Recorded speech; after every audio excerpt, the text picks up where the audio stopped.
శ్రీరామ జయం. ఓం హం హనుమతే నమః. మంగళవారం ఆంజనేయ స్వామి వారిని స్తోత్రం చేస్తూ ఉంటాం. ఆంజనేయునికి సంబంధించినటువంటి వృత్తాంతాలు అనేకం మనకు పరాశర సంహిత అనే గ్రంథంలో గమనిస్తాం, అందులో చూడవచ్చును. అలాగే శ్రీరామాయణంలో రామలక్ష్మణులకు పంపా నది, పంపా సరోవర తీరంలో ఆంజనేయ స్వామి వారు బ్రహ్మచారి రూపంలో దర్శనమిచ్చే సందర్భంతో మనం ఆంజనేయ స్వామి వారిని గమనిస్తాం. అది మొదలుగా రామాయణం మహావేగం సంతరించుకుంటుంది. ఇలాంటి ఆంజనేయ స్వామి వారిని మంగళవారం నాడే ఎందుకు పూజించాలి? స్వామి జన్మించిన రోజు శనివారం. అలాంటప్పుడు మంగళవారానికి ఆంజనేయుడికి సంబంధం ఏమిటి? ఆంజనేయ స్వామి వారిని సోమవారం నాడు కానీ బుధవారం నాడు కానీ దర్శించుకోకూడదా? ఆలయాలకు వెళ్ళకూడదా అంటే అర్థం అలా అని కాదు. ఆంజనేయ స్వామి వారిని ప్రతిరోజు ఆలయానికి వెళ్ళి దర్శనం చేసుకోవచ్చు. కానీ జాతకపరమైన దోషాలలో కుజ సంబంధములైనవి ఎక్కువగా ఉన్నప్పుడు తెలియకుండానే మనకు కోపం ఎక్కువగా వస్తుంటుంది. మనలో మన మాట కటువుగా మారడం మనము గమనిస్తూ ఉంటాం. కానీ అనుకోకుండానే కటువుగా మాట్లాడేస్తూ ఉంటాం. మాట పైన నియంత్రణ ఉండదు. అలాగే ఎదుటివారు ఏదైనా మనకు చెప్పబోతూ ఉన్నప్పుడు కూడా ఆ మాట పూర్తిగా వినకుండానే మధ్యలోనే ఆ మాట అర్థం మనకు తోచినట్లుగా అన్వయం చేసుకొని మన భావాన్ని ఎటువారి మీద ప్రకటించే ప్రయత్నం చేస్తూ ఉంటాం. ఇది కూడా దోషమే. సుగ్రీవుడు అలా ధనుర్బాణాలు ధరించి వస్తున్నటువంటి రామలక్ష్మణులను చూచి విభ్రమంతో తర్వాత భయపడుతూ కూడా తన మంత్రులలో ఆంజనేయుడు ముఖ్యుడు కాబట్టి అంటాడు, ఈ వచ్చేవారెవరో వీరులుగా ఉన్నారు, కానీ ఋషివేషధారులే ఉన్నారు. వెళ్ళి మాట్లాడి వాళ్ళ ముఖ కవళికలు చూచేటట్లుగా నేను గమనించేటట్లుగా ప్రవర్తించు.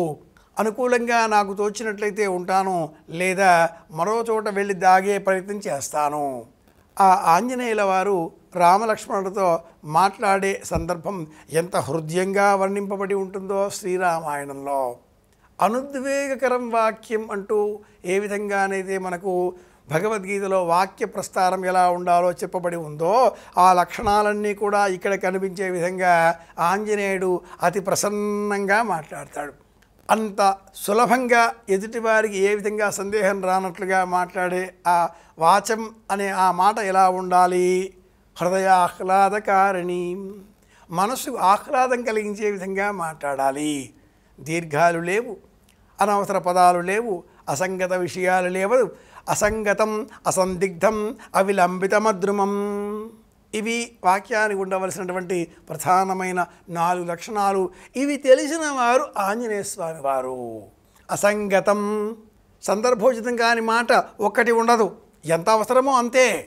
సంక్షిప్తం, అసందిగ్ధం, సందిగ్ధత లేదు, 2-3 వ్యవహారాలు అలా ఇలా ఏదో అన్నట్టుగా అని లేదు. అవిలంబితం, దీర్ఘాలు లేవు, అనే దీర్ఘాలు లేవు, నట్లు లేవు. అద్రుమం, చాలా మృదువుగా, కఠిన మాటలు లేకుండా, కఠిన శబ్దాలతో ప్రయోగ సంబంధాలు లేకుండా వాచం వదతి, అంత అద్భుతంగా మాట్లాడాడు.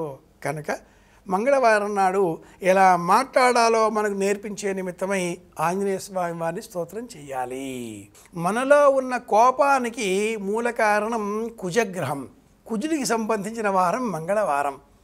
కుజ దోషాలు తొలగించుకుంటే వివాహం అవుతుంది, ఉద్యోగంలో అభివృద్ధి కలుగుతుంది, 10 మంది మన మాట వింటారు, 10 మందితో మన సంబంధాలు మెరుగున పడతాయి.